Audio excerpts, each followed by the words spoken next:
The ice drill screamed against frozen rock as Nora Wexler worked alone in the wasteland. Frostholm was a dead world, nothing but endless white plains and ancient battlefields buried under centuries of snow. Most salvagers avoided this sector. Too cold, too empty, too many ghosts. That made it perfect for Nora. She preferred solitude to company, and questions about her past never came when nobody was around to ask them. Her scanner beeped. Nora stopped drilling and checked the reading. Something warm existed 200 meters below the ice. That made no sense. Frostholm had no geothermal activity, no volcanic vents, no life. Just cold and more cold. She adjusted the scanner settings, thinking it must be a malfunction. The reading stayed steady. Heat signature confirmed. Large. Very large. Nora wiped frost from her helmet visor and looked around the empty landscape. Her ship sat 3 kilometers away, a small dot against white nothing. She should probably report this to someone, file it with the Salvage Guild. Let someone else handle the excavation. But curiosity pulled at her the way it always did. Besides, if this turned out valuable, she needed the money. Fuel prices kept rising, and the Celestial Emperor's new tariffs made everything expensive for independent operators like her. She repositioned the drill and kept working. Hours passed. The sun moved across the pale sky. Her arms ached and her legs went numb from the cold, but Nora kept going. Finally, the drill punched through into empty space. She pulled it up and shined a light down the hole. Darkness swallowed the beam, but she caught a glimpse of something smooth and metallic far below. Nora spent the next 4 hours widening the hole and rappelling down. The shaft opened into a massive cavern carved from the ice. Her light swept across the space and found 2 enormous objects standing upright against the far wall. They looked like transparent coffins, each one 15 meters tall and covered in frost. She walked closer, her breath making clouds in the frigid air. Inside the coffins were creatures, dragons. Actual dragons with scales and wings and long serpentine necks. One had silver scales that caught her light and threw back rainbows. The other shone bronze like an old statue. Their eyes were closed. They looked peaceful, as if sleeping rather than dead. Nora had heard stories about dragons her whole life. Everyone had. The Draxian were the first aliens humanity ever met. 600 years ago. They were also the first enemies. According to every history book, every school lesson, every official record, the Draxian had attacked human colonies without provocation. They were monsters. Beasts. The great Emperor Tyran Cassius had led humanity in a righteous war and wiped them out completely. His descendants still ruled the galaxy based on that legendary victory. But these dragons did not look like monsters. They looked like people.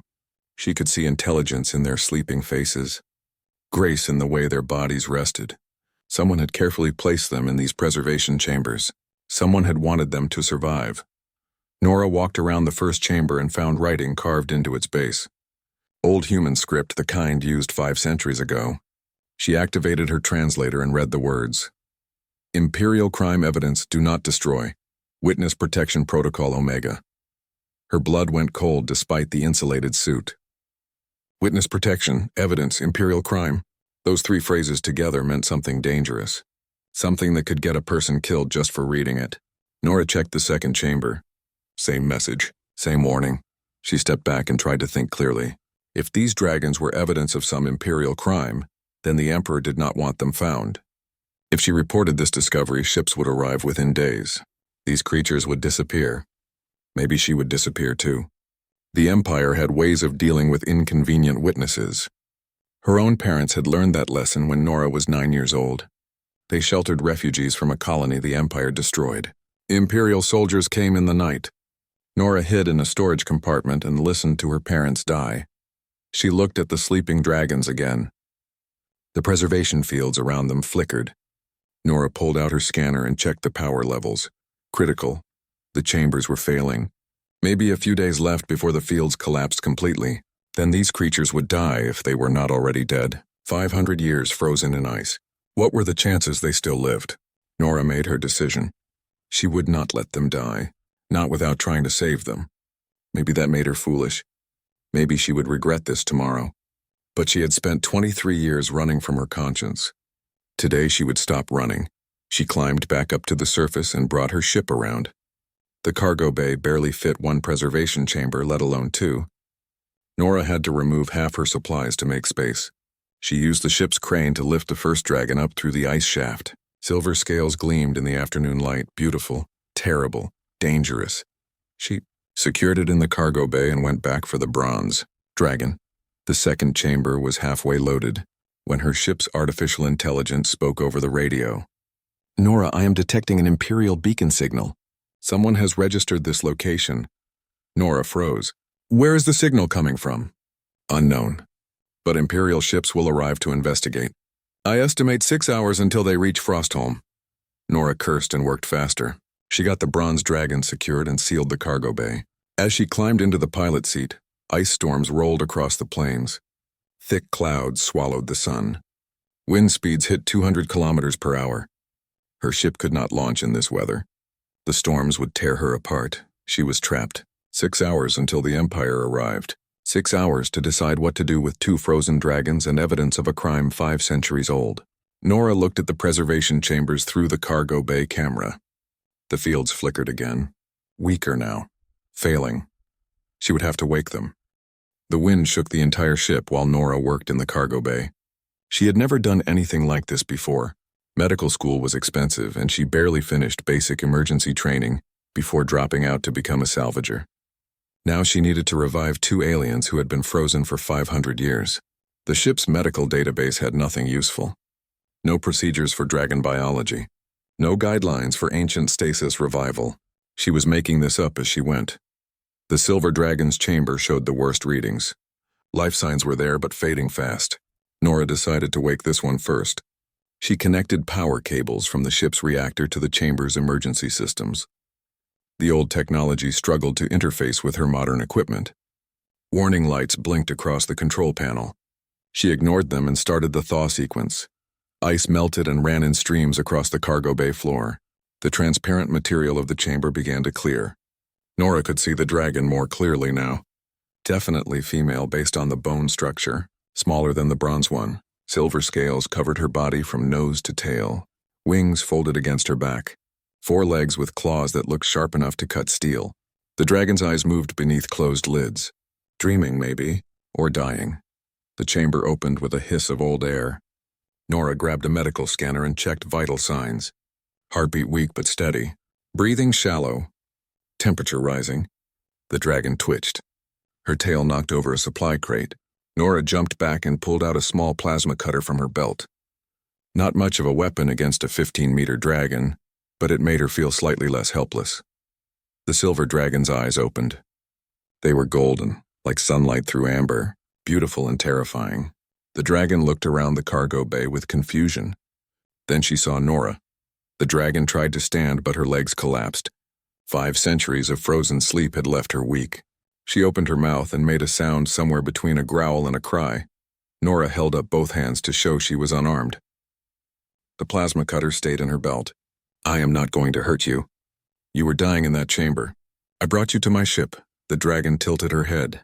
She made another sound, softer this time. Not aggressive. More like a question. Nora realized the dragon was trying to communicate, but they did not share a language. "Wait here," Nora said, knowing the dragon could not understand. She ran to the cockpit and grabbed the translation device from the communications panel. It was designed to handle most known alien languages. Though Draxian had been extinct so long, their language was only partially recorded. She brought it back to the cargo bay and activated it. The dragon watched with intelligent eyes as Nora set up the device. "Can you understand me now?" The dragon's mouth moved.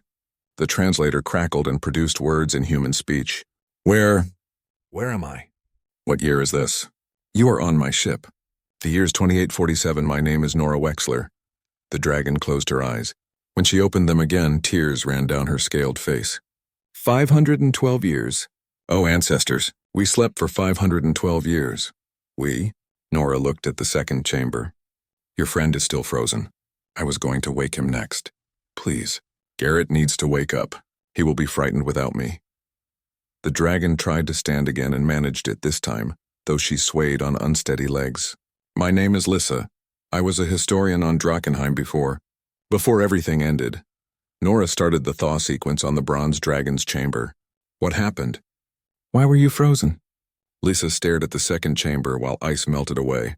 "We discovered something terrible. Evidence that the war between our peoples was not what humans believe. Emperor Cassius, the man your history calls a hero, he murdered his own people. He attacked human colonies and blamed my species. He needed an enemy to unite humanity under his rule. The words hit Nora like a physical blow. That is impossible. Everyone knows the Draxian attacked first. Everyone knows a lie, Lisa said quietly. Garrett and I had proof, communications, records, witness testimony. We tried to reveal the truth. Cassius sent soldiers after us. Someone betrayed us, yes, but also someone showed mercy. They froze us instead of killing us. Hid us on this frozen world where no one would look. Hoped maybe someday the truth could be told. The bronze dragon's chamber opened. Garrett woke up faster than Lissa, his eyes snapping open with alertness. He saw Lissa first and visibly relaxed. Then he saw Nora and tensed again. His body coiled like a spring ready to release. Lissa spoke in the Draxian language too fast for the translator to keep up. Garrett listened and gradually relaxed. He looked at Nora with less hostility, though suspicion remained in his eyes. "You are human," he said through the translator. "Why did you help us?" Nora thought about her parents, about the Imperial soldiers who came in the night, about spending half her life hiding who she really was. Because the Empire takes everything from people like me. Because I am tired of their lies. Because leaving you to die felt wrong. Garrett studied her for a long moment. I was part of the Imperial Guard once. Before I learned what they really were. Before I saw what Cassius did to colonies that refused to submit. I tried to expose him. Failed. Met Lysa while running. She had evidence. I had testimony. Together we thought we could change things. "You have been asleep for 5 centuries, Nora said. The Empire is stronger now than ever. Cassius's descendants rule most of known space. If they find out you are alive, they will kill all of us." "The evidence," Lisa said suddenly. "What happened to the evidence?" "We had memory cores, biological storage, data encoded in our neural pathways." Garrett closed his eyes and concentrated. "I can feel it. Still there, but degraded. 500 years is a long time even for biological storage. We need proper equipment to extract it, medical facilities, access to data reconstruction technology. The Empire controls all of that," Nora said. "Every major world. Every advanced medical facility. We cannot just walk into an Imperial hospital and ask for help extracting evidence of Imperial war crimes." Thunder shook the ship. The ice storm was getting worse. Nora checked the chronometer. 3 hours until Imperial ships arrived. She could not launch in this weather. Even if she could, where would they go? Every major world belonged to the Empire. Every station. Every port. "There is one place," Lissa said slowly. "Refuge station. At the edge of claimed space. Smugglers and rebels use it. No Imperial control. If we can get there, we might find help." "That is halfway across the sector," Nora said. "We would need to pass through 3 Imperial checkpoints. They will be scanning every ship looking for you." Garrett's eyes gleamed. "Then we do not go through the checkpoints. We go around them. Through the dead zones." Nora laughed without humor. "The dead zones are filled with minefields and radiation storms. Ships that go in rarely come out." "We are already dead," Garrett said. "We died 500 years ago. Everything after this is borrowed time. I would rather use it for something worthwhile." The ship's artificial intelligence interrupted. "Nora, the storm is clearing. Launch window in 40 minutes. Imperial vessels detected at the edge of the system. Multiple destroyer-class ships. They will be here in 2 hours." Nora looked at the 2 dragons standing in her cargo bay, 5 centuries old, the last survivors of a genocide, carrying evidence that could shake the entire Empire. She thought about the smart choice. The safe choice. Drop them somewhere remote and run. Disappear into the outer colonies. Change her name again, survive. But she was tired of running. Tired of surviving. Her parents died because they tried to help people. Maybe it was time to honor that sacrifice instead of hiding from it. "Strap in," she told Lissa and Garrett. "This is going to be rough." She ran to the cockpit and started the launch sequence. The ship shuddered and lifted off from the ice. Wind immediately grabbed them and tried to smash them back down. Nora fought the controls and pushed the engines hard. They broke through the storm clouds into clear sky. Behind them, 3 Imperial destroyers dropped out of hyperspace. Weapon systems powered up, targeting lasers painted her hull. Nora dove back toward the planet and flew straight into the ice canyons. The destroyers followed. They were bigger and more powerful, but her ship was small and quick. She wove between ice pillars and under natural bridges. One destroyer tried to follow too close and clipped its wing on a canyon wall. It spun out and crashed. The other two kept coming. Nora led them deeper into the maze. Her ship's shields took hits from their weapons. Warning lights flashed across every panel. She ignored them and kept flying. At the end of the canyon system, she pulled up hard and activated the hyperspace drive. Space twisted. Stars stretched. The universe folded around them and spat them out 6 light years away. Safe. For now. Nora slumped in her seat. Her hands were shaking. Lissa and Garrett came forward from the cargo bay. "Where to now?" Garrett asked. Nora set course for Refuge Station. "We find help. We get your evidence extracted. And then we figure out how to take down an empire." It sounded impossible. It probably was impossible. But looking at these two survivors, these witnesses to 500 years of lies, Nora felt something she had not felt in years. Hope. 3 days of hyperspace travel gave them time to talk. Nora learned about Drakenheim, the world where Lissa grew up. A planet of floating mountains and crystal forests, where Drakshan built cities in the clouds and studied the stars, where children learned to fly before they learned to walk. Garrett told stories about meeting the first human explorers, back when both species thought they could be friends. Then came the darker stories. The attacks that made no sense. Human colonies burning. Drakshan blamed without evidence. The war that followed. Genocide dressed up as self-defense. Lissa's voice broke when she described watching her city fall. Garrett went silent when remembering the humans he failed to save, the ones who believed him about Cassius's lies. Nora shared her own history. Parents executed for helping refugees. Growing up in foster homes. Learning to trust no one. Working whatever job she could find until she saved enough to buy a broken ship. Spending 10 years fixing it piece by piece. Living alone in the dark between stars because it felt safer than living among people. "You are braver than you think," Lisa said on the 3rd day. They were sitting in the cargo bay while Garrett slept. "Saving us took courage. Most humans would have left us frozen." "I am not brave," Nora said. "I am just tired of being afraid. That is what bravery is. Being afraid and doing the right thing anyway." Refuge Station appeared ahead. A massive ring of metal floating in empty space. No planets nearby, no sun. Just the station and the dark. Ships came and went like insects around a corpse. Most of them looked rough. Pirates, smugglers, refugees running from imperial law. This was the kind of place where questions got you killed faster than drawing a weapon. Nora brought her ship in slow and requested docking. The station controller barely checked her credentials. As long as she paid the docking fee, they did not care what she carried. She parked in a quiet corner and told Lissa and Garrett to stay hidden while she found contacts. The station interior was exactly as bad as she expected. Dim lights, recycled air that tasted like metal. People watching each other with suspicious eyes. Nora kept her head down and walked toward the sector where information brokers worked. She needed to find people who might help. People who hated the Empire as much as she was starting to. A hand grabbed her arm. Nora spun and reached for her weapon. A man stood there, old and scarred, wearing the kind of coat that had seen better decades. "You are the one who pulled into Bay 47. Small ship. Damaged shields. Running from something. Let go of me." "Relax, I am not Imperial. I am the opposite of Imperial." He released her arm and smiled with too many missing teeth. "Name is Ford, I broker deals.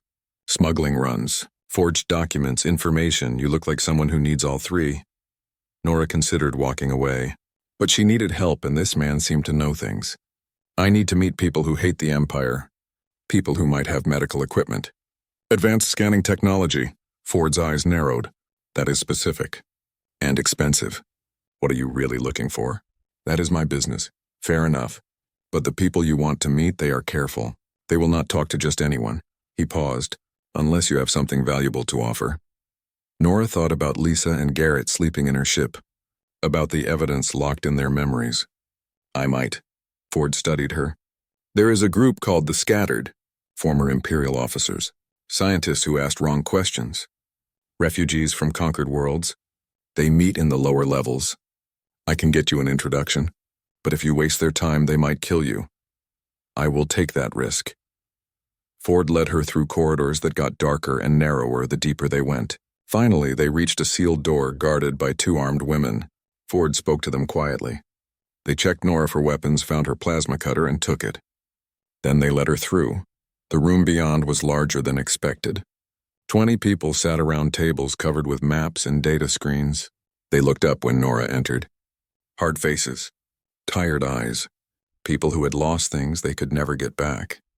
One man stood, older than the rest, gray hair, military bearing despite civilian clothes. "I am Rowan Hale. Ford says you have business with us." "I have something you need to see," Nora said. "But not here. Too many eyes. Too many ears. Come to my ship. Why would we do that?" "We do not know you." "Because I found 2 Draction. Alive. And they have evidence that the Empire has been lying for 500 years. Silence fell over the room. Nobody moved. Nobody breathed. Then everyone tried to talk at once. Rowan held up a hand and they went quiet. "Draction are extinct," he said carefully. "They are not. This is quite a claim. Come to my ship. See for yourself." Rowan looked at the others. Some shook their heads. Too dangerous. Too convenient. Obviously a trap. But others looked hungry, desperate for this to be true. Finally, Rowan nodded. "I will come. But if this is Imperial bait, you will die before me." Nora led him back through the station. Ford came too, curiosity written all over his face. They reached her ship and Nora unlocked the cargo bay. Lissa and Garrett stood waiting. They had heard her coming. Rowan stopped dead. His face went pale. "Ancestors preserve us. They are real," Ford whispered. "The old stories are real." Lissa stepped forward. "I am called Lissa. This is Garrett. We need your help." Rowan pulled himself together, military discipline taking over. "How is this possible?" The purge was complete. Every Draction world burned, every city destroyed. "Not every dragon was on our worlds when the Empire came," Garrett said. "Some were traveling, exploring, living on human colonies. We were among the few who survived the initial attacks. But we knew too much. The Emperor wanted us dead." They told the story again. Cassius's false flag attacks, the manufactured war, the evidence they carried in their own biology. By the end, Rowan was sitting on a cargo crate with his head in his hands. "I served the Empire for 30 years, he said. "Fought their wars. Enforced their laws. Killed people who resisted. I thought I was protecting humanity. I thought I was doing right." "You did not know," Lissa said gently. "Most humans do not know. That is why we must tell them. They will not believe it. Even with proof, most people will refuse to accept it. The Empire is all they know." "Some will believe," Garrett said. "Enough will believe." "That is all we need," Rowan stood up. "I need to bring the others. They should see this. Then we figure out our next move." Over the following days, the scattered came in small groups to see the dragons. Some cried. Some got angry. Some just stood in silence, their entire worldview collapsing. But they all agreed to help. They pooled resources and brought medical equipment from hidden stockpiles. A doctor who defected from the Imperial Medical Corps examined Lissa and Garrett. She determined that the biological memory storage could be extracted, but it would take time and careful work. Nora watched everything from the edges. These people treated Lissa and Garrett like holy relics, living proof that everything they believed was wrong. It made her uncomfortable. Dragons were just people. Different people, but still people. They did not deserve worship. They deserved justice. Ford found her in the ship's cockpit one evening. "You started something dangerous." "I know. The Empire will hunt you forever. You understand that, right? You will never be safe again." "I was never safe to begin with," he laughed. "Fair point. So what happens now? We get the evidence extracted. We figure out how to share it with the galaxy. We hope enough people care about truth. That is a terrible plan. You have a better one?" Before Ford could answer, alarms screamed through the station. Imperial ships dropping out of hyperspace. Lots of them. Someone had tracked them here. Someone had sold them out. The station descended into chaos. Ships launched in every direction, trying to escape. Imperial troops boarded through emergency airlocks. Gunfire echoed through the corridors. The scattered fought back, trying to buy time for others to escape. Nora ran through the confusion toward her ship. She found Lissa and Garrett already there, along with Rowan and 3 others from the scattered. "We need to go now." "Rowan is coming with us," Lissa said. "My ship barely fits 2 dragons. It certainly cannot fit 6 more people." "Then we make it fit," Garrett growled. "These people risked everything for us. We do not leave them behind." They packed into the ship like cargo. Nora launched before the bay doors fully opened, scraping paint off her hull. Imperial fighters swarmed around them. She dodged and weaved through the chaos, heading for open space. Behind them, refuge station burned. Hundreds of people still aboard, fighting, dying, buying time for ships to escape. Nora forced herself not to look back. She could not help them now. She could only run. The fighters stayed on them. Nora's ship was faster, but they had numbers. One got a lucky shot that took out her rear shields. Another damaged her hyperspace drive. Warning lights covered every panel. They were not going to make it. Then the cavalry arrived. Ships from the scattered coming back to help. Not running away. Coming back. They engaged the Imperial fighters and gave Nora the opening she needed. She jumped to hyperspace with her drive sputtering and praying it held together long enough. They materialized 6 light years away. Safe. Barely. Nora checked her systems. The hyperspace drive was dying. She could maybe make one more jump before it failed completely. After that, they would be stranded wherever they ended up. Rowan came forward. Half my people died back there. Because of us. They died fighting the Empire, Lissa said. That is how they wanted to die. We need a new plan. Running is not working. The Empire has too many resources. Too many spies. We need to hit them where it hurts. Where? Nora asked. Rowan smiled grimly. The Imperial Archives. On Throne, the capital world. If Cassius kept evidence of his crimes anywhere, it would be there. We get in, we copy everything, we broadcast it to the entire galaxy. That is suicide, Nora said. Probably, but I am out of better ideas. They looked at each other, a broken crew on a dying ship. 2 dragons who should have stayed frozen. A former admiral who betrayed everything he believed in. A salvager who wanted to disappear. Somehow they were going to break into the most secure facility in the Empire. Somehow they were going to expose lies 5 centuries old. Somehow they were going to change everything. Planning took 2 weeks. They hit on a remote moon while Rowan made contacts and Nora tried to repair her dying ship. Garrett remembered security codes from his days in the Imperial Guard, but warned most would be outdated. Lisa worked with the medical team to extract fragments of the evidence from her neural pathways.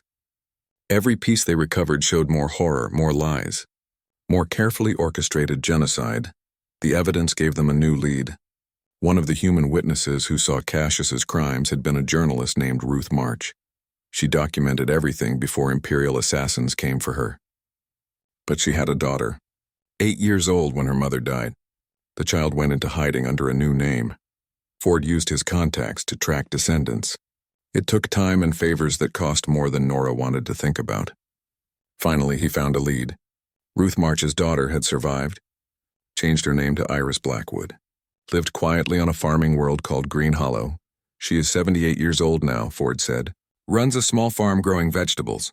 Never married. Never traveled. Just kept her head down for 7 decades. She might not even know her mother left evidence, Rowan said. Only one way to find out, Garrett replied. They jumped to Green Hollow using the last gasp of Nora's hyperspace drive.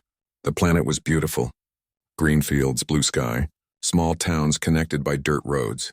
It looked peaceful, safe, the kind of place where people came to forget the rest of the galaxy existed. Nora landed her ship in a forest outside the main settlement.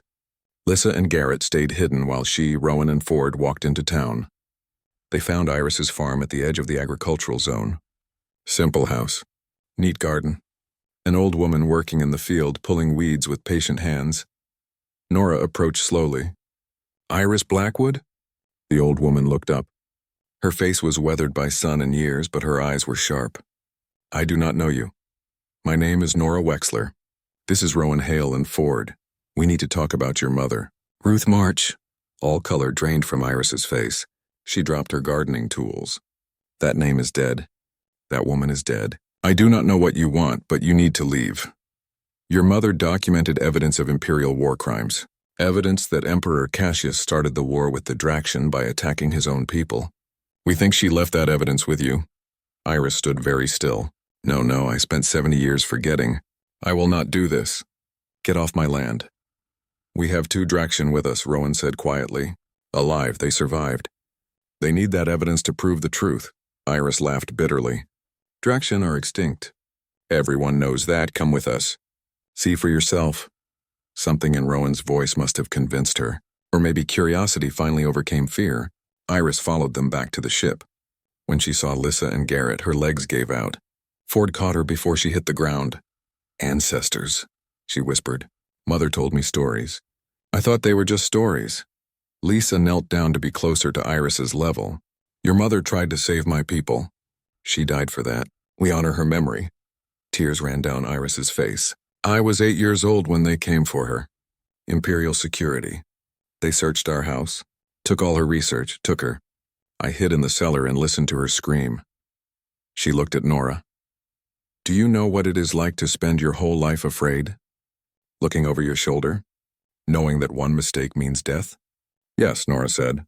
I know exactly what that is like. Iris wiped her eyes. Mother gave me something before they came. A data crystal. Said to keep it safe. Said someday someone might need it. I never knew what was on it. Never tried to access it. I was too afraid. Do you still have it? Garrett asked, hidden. In the cellar. Same place I hid when they took her. Iris stood up. Come, I will show you. They followed her back to the farmhouse. The cellar was small and dark and smelled like earth. Iris moved an old trunk and pried up a loose board. Underneath was a metal box. Inside the box was a data crystal wrapped in cloth. Mother's last words were about this crystal. She said truth matters. She said lies have a cost. She said someday the galaxy would be ready to listen. Iris handed the crystal to Lissa. I hope she was right. Back on the ship, they connected the crystal to their systems. It took hours to decrypt. Ruth March had protected her work well. But finally the files opened. Video footage, audio recordings, financial records, communication logs, 5 years of investigation proving exactly what Lisa and Garrett claimed.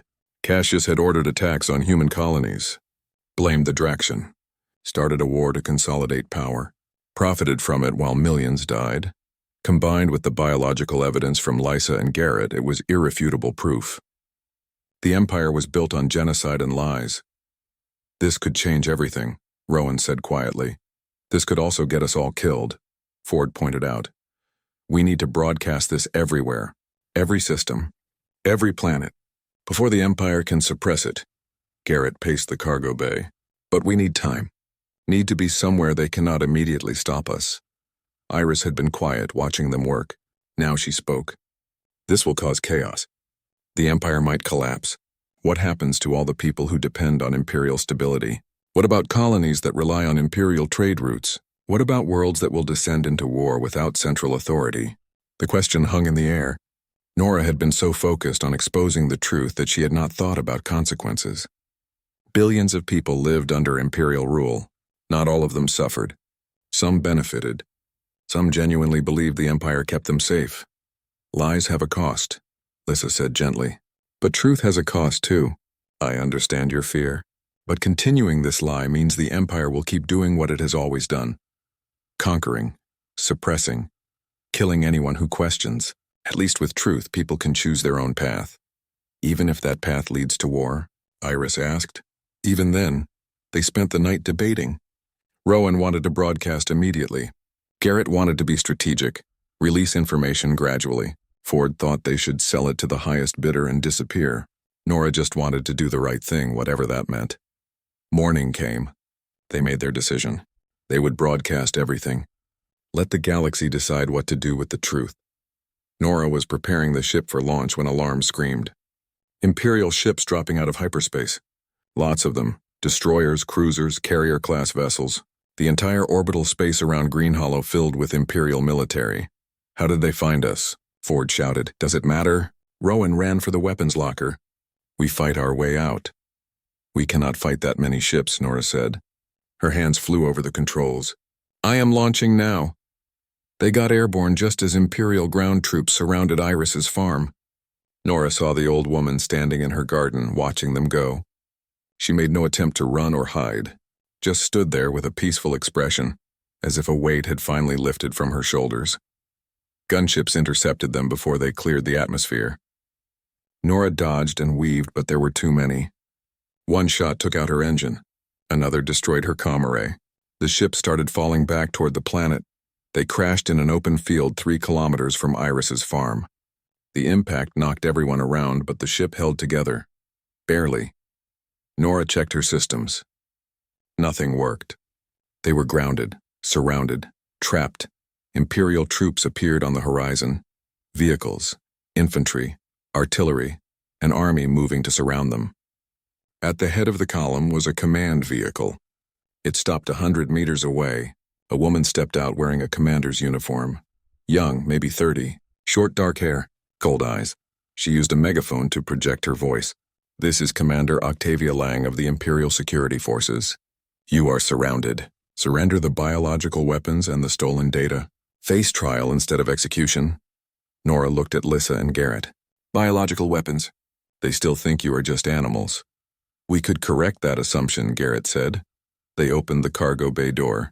Lissa and Garrett walked out into the morning sun. 15 meters of silver and bronze scales, wings spreading wide, magnificent and terrible. The Imperial troops fell back. Some raised weapons with shaking hands. Others just stared. Commander Lang did not flinch. "Impressive specimens. I can see why my ancestors feared you. But you are still just animals. Dangerous ones. Surrender or be destroyed," Lissa spoke. The translator broadcast her words. "I am Lysa of Drakenheim, scholar, historian, teacher. I am not an animal. I am not a weapon. I am a person, and your empire murdered my people to steal our worlds and technology." Lang laughed. "Clever programming, but machines can be made to say anything. I am not a machine. Prove it." What happened next would be talked about for generations. Lissa began to sing, an old Draxian song about creation and loss. Her voice was beautiful and haunting. It spoke of things too complex for machines. Emotion, memory, hope, sorrow, humanity. Different from human humanity, yes, but humanity nonetheless. The Imperial troops listened. Some lowered their weapons. Not all, but some. Enough to create doubt, enough to make them question. Commander Lang's face darkened. Enough tricks. Final warning, surrender or die. Behind them, civilian vehicles approached. People from Green Hollow Town, farmers, teachers, shopkeepers, they had heard the commotion. Come to see what was happening. Now they watched with recording devices, broadcasting to friends, to family, to the whole planet. Nora realized this was their chance. Their only chance. She grabbed the data crystal and held it up. Everything Commander Lang's empire wants to hide is on this crystal. Proof that the war with the Draxian was manufactured. Proof that the Emperor murdered his own people. Proof that 500 years of history is a lie. "She is a terrorist," Lang shouted. "A liar spreading false propaganda. Then let people see for themselves. Let them judge." One of the civilians, a young man with a camera, stepped forward. "Show us." Nora uploaded the data to her ship's external screens. Every screen that still worked flickered to life. Video began playing. Emperor Cassius in a private meeting, discussing which human colonies to destroy. Audio of him laughing about framing the Draxian. Financial records showing how he profited. The civilians watched in silence. The Imperial troops watched. Even Commander Lang watched, her face going pale. "This is fabricated," she said, but her voice lacked conviction. More files played. Ruth March's investigation. Witness testimony. Communication logs. Year after year of evidence, irrefutable, undeniable. The Empire's foundation was genocide and lies. Commander Lang drew her weapon. "This ends now." She aimed at Lissa. Garrett moved faster. The bronze dragon knocked Nora aside and took the shot meant for his friend. The energy blast burned through his chest. He fell hard. His blood was red, just like human blood. It spread across the ground in a growing pool. Lissa screamed. The sound was grief and rage combined. She lunged forward, but Nora grabbed her. Wait. Garrett's eyes found Lissa. "The truth is free now. That is enough." He died there in the field under the morning sun, the last words of a dragon who tried to save two species from lies. Garrett's death changed everything. The civilians' recording saw an Imperial commander shoot an unarmed being who was clearly intelligent and clearly grieving. They saw Lissa crying over her friend's body. They saw proof that dragons were people, not weapons. Within an hour, the footage spread across Green Hollow. Within 6 hours, it reached neighboring systems. Within a day, half the galaxy had seen it. Commander Lang tried to arrest everyone, tried to confiscate recording devices, but there were too many civilians, too many witnesses. When her troops moved forward to seize Nora and Lissa, The people of Green Hollow formed a human wall between them. Farmers with pitchforks, teachers with recording tablets, shopkeepers with nothing but courage. "Stand aside," Lang ordered. "This is Imperial business." Nobody moved. Lang could have ordered her troops to fire, could have killed civilians to get to her targets, but the whole galaxy was watching now. That stopped her. She withdrew her forces and called for reinforcement. Nora and Lissa carried Garrett's body back to the ship. Rowan and Ford helped. Iris came too, walking slowly from her farm. Together they prepared the bronze dragon for burial. Lisa sang songs in the old language, songs about warriors who died defending others, songs about sacrifice and memory. "He was the bravest person I knew," Lisa said through tears. "Human or Draxian, the bravest." They buried him in Iris's field. The old woman insisted. "This land has seen enough death. Let it also hold a hero." She planted flowers on the grave. Something beautiful to mark something terrible. News kept pouring in. The data crystal was copied and shared. Billions of people were analyzing it. Historians confirmed its authenticity. Scientists verified the forensic evidence. Independent investigators cross-referenced everything with hidden records and unexplained gaps in official history. All of it matched. All of it was real. The Empire's response was predictable. They denied everything. Called it fabrication. Called Nora a terrorist and Lissa a biological weapon programmed to deceive. But the denial sounded hollow. Too many people had seen the truth. Too many people had questions now. Riots broke out on 20 worlds. Colonies that lost people in the war demanded answers. Systems on the frontier declared independence. 3 planetary governors resigned. 1 admiral defected with her entire fleet and joined the scattered. The Emperor himself appeared on Galactic broadcast. Tyron Cassius V, great-great-grandson of the original tyrant. He was 50 years old and looked exhausted. Dark circles under his eyes. Gray in his hair that had not been there a month ago. "My ancestor did what was necessary for human survival," he said. The Draxian were a threat. Perhaps not the threat our history claims, but a threat nonetheless. Sometimes leaders must make hard choices. Sometimes they must do wrong things for right reasons. "I stand by my family's decisions." The Empire brought order to chaos, peace to war, unity to division. That is worth the cost. He did not apologize, did not admit wrongdoing, just doubled down, declared martial law, mobilized the Imperial fleet, offered massive rewards for anyone who turned in rebels or sympathizers. Some people accepted this. They needed to believe the Empire was good, needed to trust that 5 centuries of stability meant something. But others rejected it. They saw Garrett die. They saw Lissa grieve. They could not unsee it. The scattered grew from hundreds to thousands to tens of thousands. Ships joined from every corner of Imperial space. Former soldiers who could not serve lies anymore. Scientists who valued truth over politics. Regular people who decided enough was enough. Rowan organized them as best he could. Created communication networks.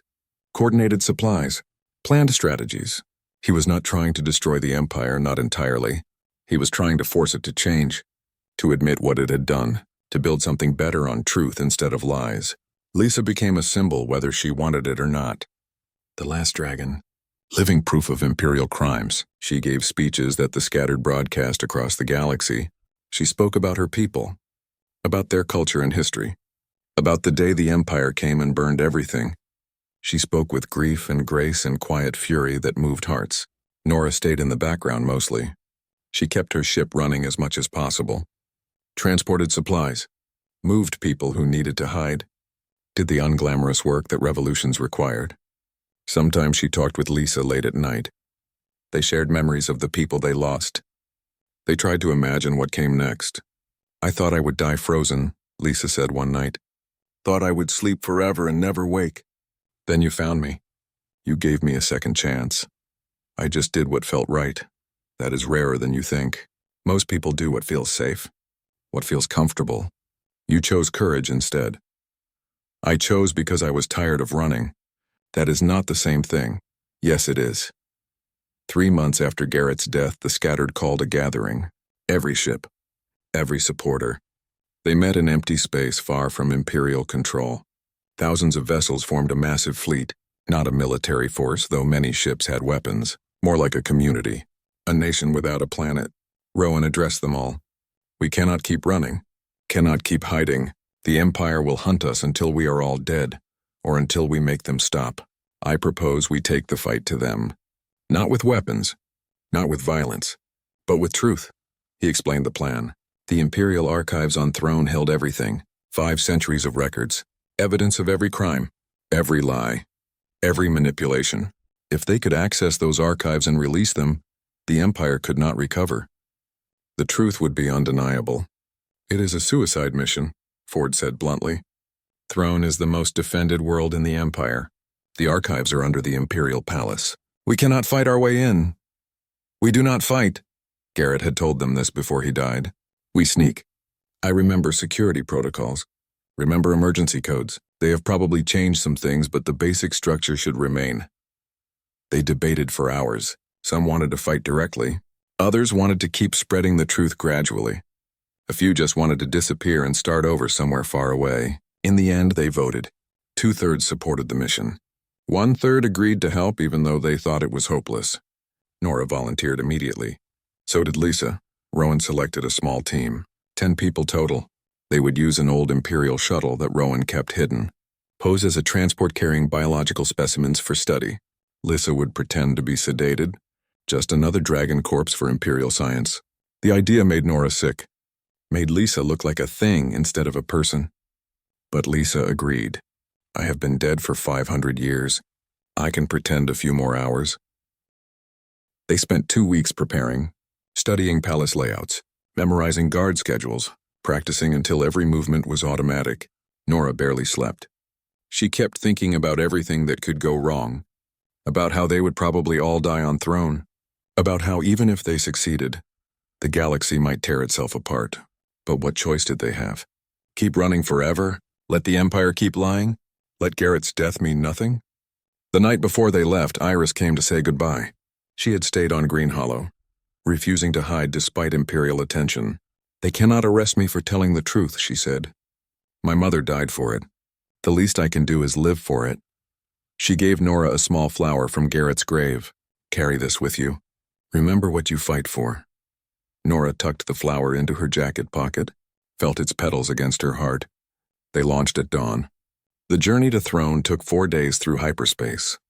Long enough to second-guess everything. Long enough to imagine 1,000 ways to fail. Long enough for Nora to realize she had found something she thought was impossible. She had found a cause worth dying for. Throne appeared ahead. Beautiful and terrible. A world city covering an entire planet. Towers reaching into space. Ships everywhere like schools of fish. The center of human civilization. The heart of lies. They approached slowly. Imperial checkpoints scanned them. Rowan provided the old security codes. They worked. Barely. The protocols had changed, but the core system remained. They were cleared for landing. The palace rose ahead of them. A mountain of white stone and dark metal. 10,000 years of human architecture compressed into one structure. Beautiful. Intimidating. Everything the Empire wanted to be. Somewhere beneath that palace were the archives. Truth buried under lies. History locked in darkness. Waiting for someone brave enough or foolish enough to set it free. They landed in a restricted bay. Imperial guards approached. Nora held her breath. This was it. The moment where everything succeeded or failed. The guard captain checked their credentials. Looked at Lisa lying still in the cargo bay. Sedated, harmless, just a specimen. You are cleared. Take your cargo to Laboratory 7, sublevel 42. They were in. Against all odds. Against all logic. They were in. Now came the hard part. Getting to the archives. Copying everything. Getting out alive. Nora looked at Lisa. The dragon's eyes were closed, but she was awake. Aware. Ready. They had come too far to fail now. The revolution had begun. Now they had to finish it. They wheeled Lisa through corridors of white stone and steel. Nora walked beside the transport platform, trying to look like a technician instead of a salvager who had never been near the Imperial Palace. Rowan led the way with the confidence of someone who once belonged here. The other team members followed, carrying equipment cases that held weapons alongside medical tools. Laboratory 7 was a lie. Garrett had told them before he died that laboratory designations were cover codes. Laboratory 7 meant the old security entrance to the archives. Sublevel 42 meant access tunnel through the maintenance systems. If the code still worked, If the Empire had not changed everything. If they had not walked straight into a trap. The elevator descended. 42 levels down, deep into the palace foundation. Deep enough that the weight of 5 centuries of lies pressed down from above. The doors opened onto a corridor lit by dim emergency lights. No guards visible. No cameras. Just silence and shadows. "This is wrong," Ford whispered. "There should be security everywhere." Rowan checked his data pad. The old routes showed minimal security here. Too far from anything important, or so they wanted people to believe. They moved forward carefully. The corridor ended at a sealed door marked with maintenance symbols. Rowan entered the old codes. The door slid open. Beyond was darkness and the smell of old paper and older secrets. The Imperial Archives stretched ahead of them. Not the public archives where citizens could request historical records. The real archives, the secret ones. Row after row of data servers, walls covered in storage crystals, physical documents preserved in climate-controlled cases. 500 years of truth the Empire tried to bury. Lisa opened her eyes and stood up. The sedation had been fake, chemical compounds that fooled scanners but left her conscious. She looked around the archives with wonder. All of this, all this history, they kept it all. Emperors need to remember what they did, Rowan said. Even if they lie to everyone else, they need the truth for themselves, for leverage, for blackmail, for power. Nora pulled out data copying equipment. "We need to work fast.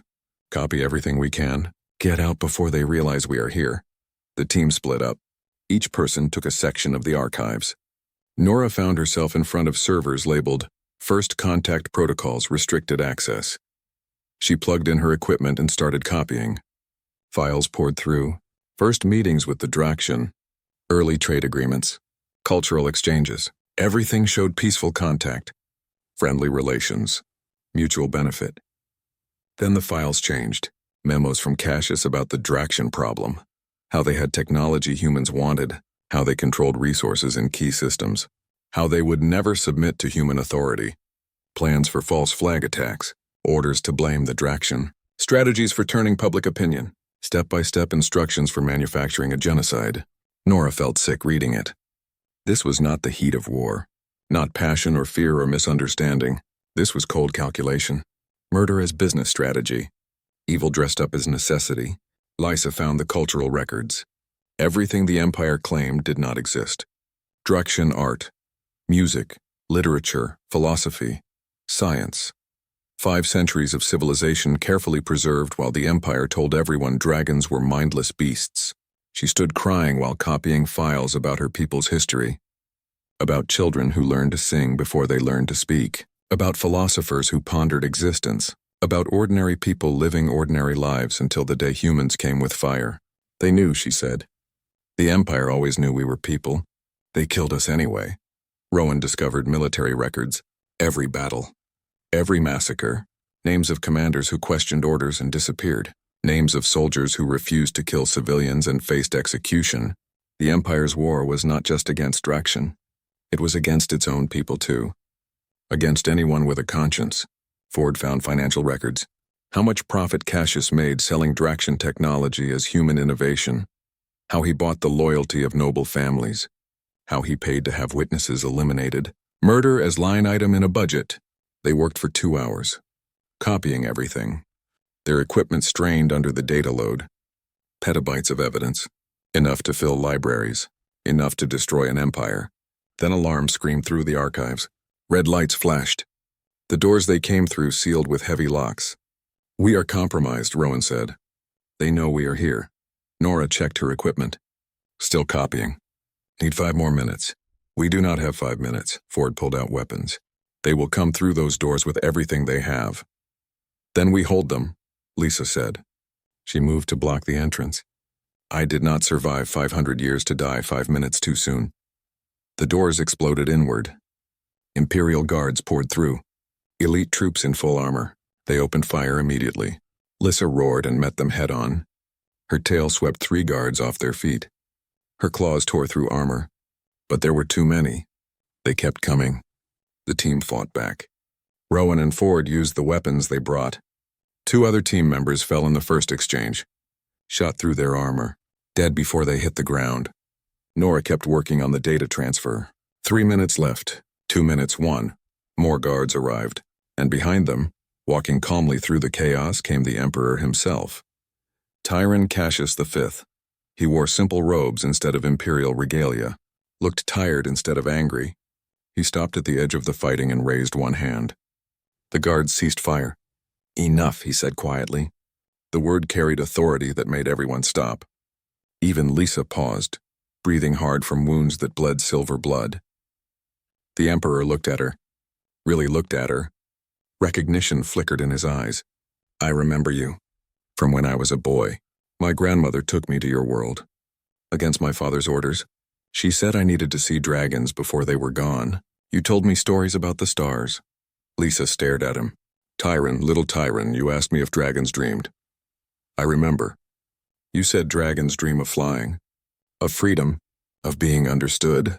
He smiled sadly. "I stopped dreaming a long time ago. You can choose differently. You can end this. And what? The Empire. 5 billion people depend on imperial stability. Trillions rely on our trade routes. Colonies trust our protection. If I admit what my ancestor did, everything collapses. Chaos, war, suffering beyond measure." "You mean your power collapses," Nora said. The data transfer completed. She pulled the drive and held it up. "We have everything. Every crime. Every lie. Every murder. We are broadcasting it now." The Emperor did not move to stop her.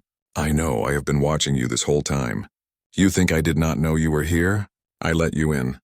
Let you reach the archives. Let you copy everything. Why?" Rowan demanded. "Because I am tired." The Emperor sat down on the floor like a tired old man instead of the most powerful human alive. "I have spent my entire life defending lies I did not create. Enforcing rules I did not write. Killing people who asked fair questions. My grandmother was right. This empire is poison, but I did not know how to stop it. Until you showed me." He looked at Lisa. "Your friend, the Bronze Dragon. He died on Green Hollow. I saw the footage. He took a bullet meant for you. His last words were about truth being enough. He was braver than any emperor." "Garrett was brave," Lisa agreed. "Too brave for this universe. I am not brave. I'm just tired of being afraid." The Emperor stood up. "Broadcast everything. I will not stop you. I will confirm it is all real. I will face whatever tribunal the galaxy creates. I will answer for my family's crimes. It is not much, but it is all I can offer." The guards looked confused, waiting for orders, waiting to be told what to do. The Emperor removed his ceremonial seal and placed it on the ground. "I am abdicating. Effective immediately. The Empire is dissolved. Let the systems choose their own path." "That will cause chaos," Rowan said. "Yes, but at least it will be honest chaos. Better than orderly lies." He looked at Lisa again. "I am sorry. For what my ancestor did. For what I failed to prevent. For all of it. I know sorry is not enough. But it is true." Lisa considered him. This man who could have had them killed. Who could have destroyed the evidence. Who chose truth instead. Sorry is a start. The rest is work. Long work, hard work. Work that outlives us all. They broadcast everything from the archives. Not just to the scattered. To everyone. Every system. Every planet. Every station. The truth poured out like water from a broken dam. Unstoppable, undeniable, overwhelming. The Empire did not collapse overnight. Some systems clung to the old ways. Some governors declared themselves kings. Some colonies descended into war. It was messy and painful and imperfect, but it was real. People could see the truth now. Could choose based on facts instead of lies. The scattered helped where they could. Rowan coordinated humanitarian aid. Ford used his smuggling networks to move supplies to desperate systems. Nora flew her patched-together ship carrying medicine and food and hope to places that needed it. Lisa became something unexpected. Not a weapon. Not a symbol. Just a person trying to help. She gave speeches about rebuilding. About forgiveness. About choosing to be better than the past. And slowly, carefully, other Draxian revealed themselves. Dozens at first. Then hundreds. Hidden for centuries. Afraid to show themselves. Now finally safe enough to exist. On a remote world far from old Imperial space, they built a sanctuary. A place where Draxian could live and heal and remember. Lissa worked with human architects to design it. Not trying to recreate what was lost. That was impossible. but building something new that honored the past while embracing the future. 3 years after Garrett died, the first Draxian eggs in 5 centuries hatched. Tiny dragons no bigger than house cats, silver and bronze and gold. They looked up at the adults with curious eyes, innocent, unburdened by history. Lissa held one gently. The hatchling chirped and nuzzled against her. "What are they like?" the little one asked. "Humans? Some are terrible," Lisa said honestly. "Some are wonderful. Most are both. Just like us. Are they scary? Sometimes. But not as scary as living in fear forever." Nora visited often. She had finally settled down in a small house near the sanctuary. Still did salvage work sometimes. Still kept her ship ready for emergencies. But she was not running anymore. She helped teach Draxian history to the hatchlings. Taught them about humans too. The good and bad. The beautiful and terrible. The truth. One day a hatchling asked her a question. "Why did you help Lissa?" "You are human." The Empire was human. You could have just left her frozen. Nora thought about her parents. About Garrett dying in a field. About choosing courage over fear. Because being human means making choices. Good ones and bad ones. The Empire chose badly for a long time. I wanted to choose differently. Is that enough? Choosing better? I do not know. But it is what we have. It is where we start. She looked at Lisa teaching another group of hatchlings about their history. About Drakenheim before the fall. About culture and art and philosophy. The little ones listened with wide eyes, absorbing everything, learning who they were, learning who they could become. The galaxy was still healing, still figuring out what came after Empire, still making mistakes. But they were making them honestly now, building on truth instead of lies. It was harder this way, more painful, more complicated, but it was real, and that made all the difference. Nora walked outside and looked up at the stars. Somewhere out there, Garrett's grave rested in a field of flowers. Somewhere her parents slept beneath stone markers. Somewhere the ruins of Drakenheim drifted through space, a monument to what was lost. But here now hatchlings learned to fly. Here dragons and humans worked together. Here truth mattered more than power. Here the future was uncertain but honest. Lissa joined her, looking up at the same stars. "Do you think we made the right choice? All of this? The chaos and pain? I think we made the only choice we could live with. That has to be enough." Garrett would agree with that. Garrett would probably say we should have moved faster. Lisa laughed. The sound was warm and sad and hopeful. Yes, he would. They stood together watching the sunset paint the sky in colors that existed on both Earth and old Drakenheim. Colors that belonged to everyone. Colors that told no lies. The dawn had come. Not perfect, not painless, but true. And in truth, they found something worth more than empire. They found a reason to keep going. One day at a time. One truth at a time. One choice at a time. Building something better on the ruins of something terrible. It would take centuries to fully heal. Maybe longer. Maybe forever. But they had time now. They had truth. They had each other. That would have to be enough. And somehow standing under those honest stars it was.